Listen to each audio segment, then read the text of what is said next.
बहुत बहुत स्वागत है आप सभी का अपने यूट्यूब पेपर हैकर में। आज हम बात करने वाले हैं बीएससी सेकेंड ईयर वालों के लिए केमिस्ट्री का। ये जो पेपर आप देख रहे हैं ना, वो फर्स्ट पेपर है जिसे हम इनऑर्गेनिक केमिस्ट्री के नाम से जानते हैं।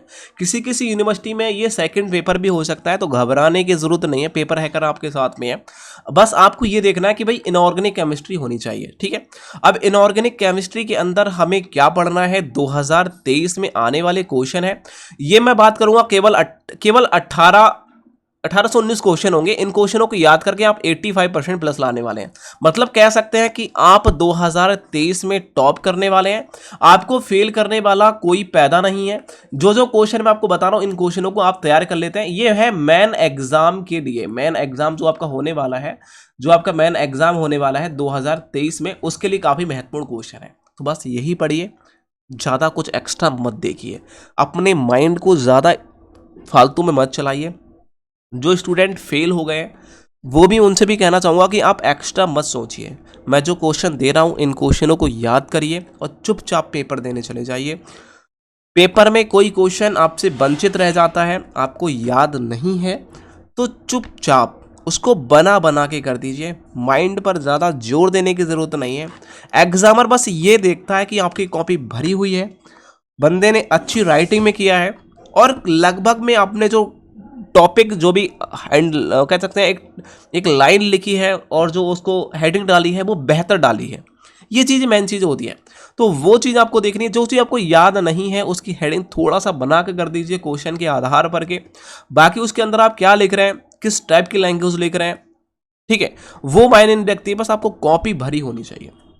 दूसरी बात क्या है कि आपकी कॉपी जब भरी होगी तो एग्जामर आपको नंबर देगा, पास करेगा, ये की बात है।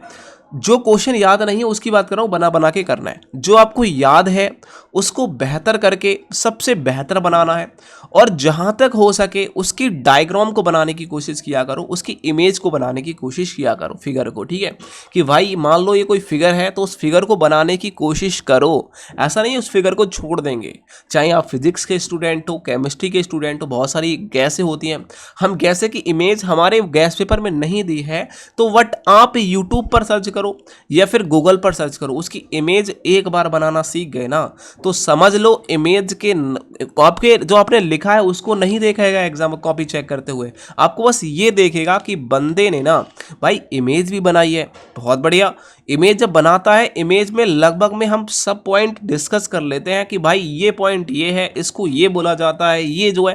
तो बंदा जो एग्जामर कॉपी चेक करने वाला होता है वो आपको कुछ अलग सोचने लगता है आपके बारे में, और आपको एक सही रास्ता देकर आपको पास कर देता है। तो ये चीज़ें होती हैं। कुछ हमें टॉपिक को याद रखना चाहिए, और अपने कॉपी में देखो, मैं ये नहीं कहूँगा कि भाई पेंसिल से बना के आओ। मेरे हिसाब से आप पेन से बना के आओ। जो भी इमेज बनाएंगे, जो फिगर बनाएंगे, वो पेन से बनाएंगे, लेकिन अलग अलग कलर के पेनों से बनाएंगे। लेकिन लाल पेन का आप कभी यूज नहीं करेंगे। मैं आपसे बोलूँगा कि लाल और गुलाबी पेन का आप यूज ना करें। इसको छोड़कर आप किसी भी हरे, बैंगनी, काला, नीला, इन चारों पांचों जो कलर आते हैं उनका यूज करके एक अच्छी सी फिगर बनाओ। पेंसिल का यूज मत करो। ठीक है, आप बीएससी में आ गए यार, पेन का यूज करो, बेहतर तरीके से इमेज बना करके एग्जामर के सामने रख दो। बंदा ये समझेगा कि हाँ, इस बंदे ने अब कुछ नया किया है और मैं इसको फेल नहीं करूंगा। तो सच में आपको फेल करने वाला कोई नहीं है, क्योंकि आप पेपर हैकर से जुड़ चुके हैं। चलो, आज हम बात करेंगे 18 से 19 क्वेश्चनों के बारे में, क्योंकि हम 85% प्लस का हमसे आपसे वादा करते हैं, उस वादे पर हम खरे उतरेंगे। लेकिन मैं आपको यहाँ 18-19 क्वेश्चन बताऊंगा लगभग में, और इसमें यह भी बताऊंगा कि भाई लॉन्ग क्वेश्चन कौन सा होगा। लेकिन मैं आपसे यही कहना चाहूंगा कि आप अपने बुक नोट्स गेस्ट पेपर के आधार पर, यदि उसमें लॉन्ग में है तो लॉन्ग में याद करिए, शॉर्ट में है तो शॉर्ट में याद करिए। ठीक है, तो देखो यहाँ हमारा पहला जो क्वेश्चन बन जाता है, ये बहुत ज़्यादा इंपॉर्टेंट है। ये क्वेश्चन कोई नहीं हटाता एग्जामर से, यही कहता है कि भाई इसको दो। क्यों? क्योंकि इससे कई क्वेश्चन रिलेटेड है। जैसे कि बोलेगा कॉपर परिवार के तत्वों का वर्णन करो। अभी कॉपर परिवार अर्थात, मतलब यहाँ बोलेगा साथ में अर्थात या फिर अथवा, कॉपर, सिल्वर, गोल्ड की आवर्त सारणी की स्थिति की विवेचना करो। आवर्त सारणी में कॉपर, सिल्वर, गोल्ड की क्या स्थिति है, क्या पोजीशन है, उस पोजीशन के बारे में बताओ। या फिर आपसे पूछेगा कॉपर परिवार के तत्वों का वर्णन करो, तो आप मुझे बताएं, आप बिल्कुल कर देंगे, क्योंकि ये क्वेश्चन बहुत ज्यादा इंपॉर्टेंट है साथियों, बहुत ज्यादा इंपॉर्टेंट है। जब मैं आपको 2022 का पेपर दिखाऊंगा तो आप ये कहोगे कि भाई सर आप 2022 और 2023, देखो मैं 22 का पेपर पहले से अपलोड कर रखा हूं, लेकिन मैं दोबारा से अपलोड कर दूंगा, कोई दिक्कत नहीं है, सिर्फ आपके लिए। क्यों? क्योंकि आपको ये दिखाना चाहता हूं कि भाई पेपर यही आएगा, जो मैं क्वेश्चन देता हूं वही आने वाला है। तो बस आपको इतना याद रखिए, डरने की जरूरत नहीं है। डर और ये डर तो अपने दिल से निकाल दो, क्योंकि आप पेपर हैकर से जुड़ चुके हो, आप पेपर हैकर आपके साथ है। कोई भी प्रॉब्लम आती है आप हमें बताओ, ठीक है। अब देखो ये पहला क्वेश्चन आपने टिक लगा लिया, ये क्वेश्चन लॉन्ग में फंसेगा, घबराने की जरूरत नहीं है भाई। एक क्वेश्चन ये वाला क्वेश्चन आप रट के जाएंगे। मैं ना एग्जाम की बात करूंगा या किसी भी यूनिवर्सिटी से हैं आप, यूपी की आल यूनिवर्सिटी के लिए बात करने वाला हूं, ठीक है। यदि आप एमपी से, बिहार से, राजस्थान से या फिर उत्तराखंड से हैं तो आपको मैं अलग से वीडियोस बना दूंगा, चिंता ना करो। जैसे कि राजस्थान का सिलेबस के आधार पर अलग बनाऊंगा, यूके के लिए अलग से बना दूंगा, और बात करूं बिहार के लिए अलग से, और एमपी के लिए मैं अलग से वीडियोस प्रोवाइड करा दूंगा। चिंता करने की जरूरत नहीं है साथियों। अब देखो मैंने क्या किया है, अब देखो यहाँ जो क्वेश्चन आप देख रहे हैं 3D संगमरमर श्रेणी के तत्वों की गुणधर्म के आधार पर आपको तुलना करने के लिए बोलेगा, वो भी कहेगा 4D और 5D श्रेणी तत्वों के सारे के आधार पर कहेगा कि जो आपको जो 3D एलिमेंट है, जो श्रेणी के एलिमेंट होते हैं, उनकी आपको तुलना करनी है, उस एलिमेंटों की तुलना करनी है, वो भी 4D एंड 5D श्रेणी तत्वों से। तो आपको एलिमेंटों की करना तुलना करने के लिए बोलेगा, बस तुलना कर दीजिए कि जो 3D एलिमेंट तत्व होते हैं वो 4D एलिमेंट तत्वों से इस तरीके से भिन्न होते हैं और 5D एलिमेंट तत्व इस तरीके से भिन्न होते हैं। यही तुलना करने के लिए बोलेगा, कुछ खास नहीं बोलेगा साथियों। ये आपने टिक लगा लिया। वहीं आपसे एक क्वेश्चन बनता है संकुल क्या होता है, और आपसे द्विआंगुण यौगिक के बारे में भी आपसे पूछेगा कि द्विआंगी यौगिक कौन से होते हैं, आप इसको भी याद करके जाएंगे। नेक्स्ट क्वेश्चन आता है वर्नर के, देखो वर्नर के उपसंयोजक सिद्धांत के बारे में आपसे पूछेगा। जो उपसंयोजन सिद्धांत होता है उसके बारे में, जो कोऑर्डिनेशन बोलते हैं, इसके बारे में पढ़ेंगे। और कीलेड यौगिक क्या होता है, और कीलेड यौगिक का क्लासिफिकेशन कैसे किया जाता है। बाकी एग्जाम से मैं आपको एक दिन पहले मैं तो आपको प्रोवाइड करा ही देता हूँ, एक या फिर 2 दिन पहले 10 क्वेश्चन, वो लास्ट की बात करेंगे। लेकिन अभी आपको इन क्वेश्चनों को रटना है, कोई भी लापरवाही नहीं करनी है कि भाई आप क्वेश्चन बहुत दे दिए, ऐसा नहीं सोचना है, क्योंकि आपको अभी वही पढ़ना है। क्योंकि एग्जाम सीट जब आएगी, एग्जाम का टाइमिंग हमारे पास 2 दिन बचेगा, तो हम वो पढ़ेंगे जो हमें बहुत ज्यादा इंपॉर्टेंट है। लेकिन अभी हमें वो पढ़ना है, यदि मान लो एग्जामर ने गलती से कोई भी क्वेश्चन दे दिया तो हम उसको छोड़कर नहीं आएंगे, ये हम बस इतना सोच के पढ़ेंगे। उसके बाद में आता है लिंथेराइट संकुचन क्या होता है, उसके कारणों के कारण बताना है और उसके प्रभावों के बारे में याद कर लेना है। अब कुछ माइंड में आता है कि सर ये लिंथेराइट संकुचन आप बता रहे हैं, ये लॉन्ग में आएगा या शॉर्ट में आएगा, तो भाई आपको घबराने की जरूरत नहीं है। आपके बुक में ये शॉर्ट में दे रखा है तो शॉर्ट में पढ़ो, ये क्वेश्चन लॉन्ग में दे रखा है तो लॉन्ग में बात करो, मैं यही तो कह रहा हूं। बैलेंस बॉन्ड थ्योरी क्या होता है, बैलेंस बॉन्ड थ्योरी के बारे में पूछेगा तो ये शॉर्ट में आएगा, और इसकी सीमाएं और उदाहरण के बारे में पूछने लगा तो ये क्वेश्चन लॉन्ग में बन जाता है साथियों। तो वही तो पूछ रहा हूं कि आपके गैस पेपर में ये लॉन्ग में दे रखा है तो लॉन्ग में पढ़ो, शॉर्ट में दे रखा है तो शॉर्ट में पढ़ो। नीचे आ जाइए। उसके बाद में आता है एंटीनाइट तत्व क्या होते हैं, एंटीनाइट तत्वों के बारे में आप क्या करेंगे। आयनिक त्रिज्या क्या होती है, आयनिक त्रिज्या के बारे में याद करेंगे। विद्युत रासायनिक श्रेणी के बारे में याद करेंगे। ये क्वेश्चन तो शॉर्ट में बनता है, ये छोटा सा क्वेश्चन होता है, शॉर्ट में बनता है, अब इसको पढ़ेंगे। और देखो यहाँ बोला गया है आईयूपीएससी क्या होता है। आईयूपीएससी आपसे नाम पूछेगा, लगभग 2 से 3 क्वेश्चन बनेंगे, यहाँ से 4 क्वेश्चन बन सकते हैं जो आधे आधे नंबर के होंगे, ज्यादा नंबर का नहीं होता है। यदि आप नहीं भी निकालना सीखना चाहते हैं तो मत सीखो, मैं नहीं कहूँगा, रिकमेंड करता हूँ भाई ये करो, लेकिन हाँ आपको आना चाहिए, क्योंकि ये आपको आगे काफी फायदा हो जाएगा आगे चल के, ठीक है। क्योंकि अभी तो आप 3rd ईयर में हो, कोई 2nd ईयर में हो, 3rd ईयर में भी ये क्वेश्चन बनेगा, तो इसलिए आपको ये चीज देखना, अभी से पढ़ लोगे तो अगले चल करके वो फायदा देगा। उसके बाद में आता है मानक हाइड्रोजन क्या होते हैं, मानक हाइड्रोजन इलेक्ट्रोड के बारे में आप पढ़ेंगे। और रिडॉक्स जो होता है, रिडॉक्स विभव क्या होता है, उसके महत्व, उसके यूज के बारे में आप याद कर लेंगे, ठीक है।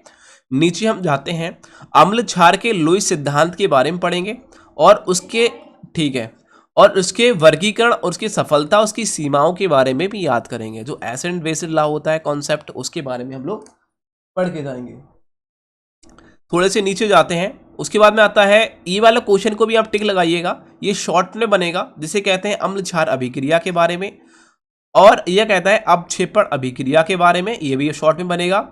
और संकुलीकरण अभिक्रिया के बारे में भी आप याद करेंगे। देखो यार कुछ खास नहीं है, अभिक्रियाओं को पढ़ लेंगे तो आपको पता है कि भाई बहुत कुछ मिलने वाला है। अब एक क्वेश्चन और बन जाता है कि सोने से सिक्के से सोना चांदी छोड़ दो, उसको हटाओ। बाकी हम बात करेंगे कि एक आता है कि मैंक ऑर्थल सल्फेट बनाने की छड़ाओ, इसको भी हटाओ। बाकी लेंथेनाइड क्या होते हैं, लिगेंड क्या होते हैं, इनके बारे में पढ़ेंगे। मैं ऊपर लेंथेनाइड को बता चुके हैं, लिगेंड के बारे में पढ़ लेना। और संक्रमण धातु संकुल यौगिक का निर्माण किस तरीके से करती है, ये वाला आप क्वेश्चन देखेंगे कि जो संक्रमण धातु होती है वो संकुल यौगिक का निर्माण कैसे करते हैं। यहाँ कैसे होना चाहिए था, कैसे करते हैं, ये आप याद करेंगे। उसके बाद में एक क्वेश्चन यहाँ से ऐसा भी आता है कि Cu2+ के यौगिक प्राय रंगीन होते हैं जबकि Zn+2 के यौगिक सफ़ेद होते हैं। यह इसके आधार पर कोई और भी एलिमेंट दे सकता है, जो आपके गैस पेपर में कोई और एलिमेंट भी इसके साथ में दे रखा हो, मेंशन किया हो, तो आप उसको पढ़ लेना। लेकिन मैं आपको कहूँगा कि इस तरीके से ही आपका क्वेश्चन बनेगा। वहीं आपसे लौह चुंबकीय के बारे में, अणुचुंबकत्व के बारे में और प्रतिलौह चुंबकत्व के बारे में परिभाषा पूछ लेता है। तो इन परिभाषाओं के बारे में मुझे पता है, आप इंटर से पढ़ते चले आए, आपको याद होगा। वही केंद्रीय धातु और प्रभावी परमाणु जिसे ENA बोलते हैं, तो ENA इफेक्टिव एटॉमिक नंबर के बारे में पढ़ लेना। इसे 18 इलेक्ट्रॉन रूल के नाम से 18 इलेक्ट्रॉन रूल के नाम से भी जाना जाता है, तो आप यहाँ भी पढ़ेंगे। एक आइसोमेरिज्म बहुत ज़्यादा बनता है कि आइसोमेरिज्म क्या होते हैं, आइसोमेरिज्म के कितने प्रकार होते हैं, उनका वर्णन करिए। तो आइसोमेरिज्म जो होता है, जिसे हम कह सकते हैं कि आयनिक समवेता जिसे बोला जाता है, और या फिर जलीय समवेता बोला जाता है, त्रिविमीय समवेता बोला जाता है, प्रकाशीय समवेता बोला जाता है।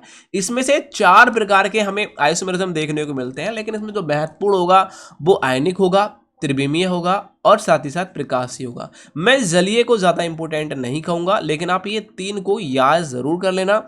अलग से ये पूछता है तो ये शॉर्ट में बन जाता है साथियों।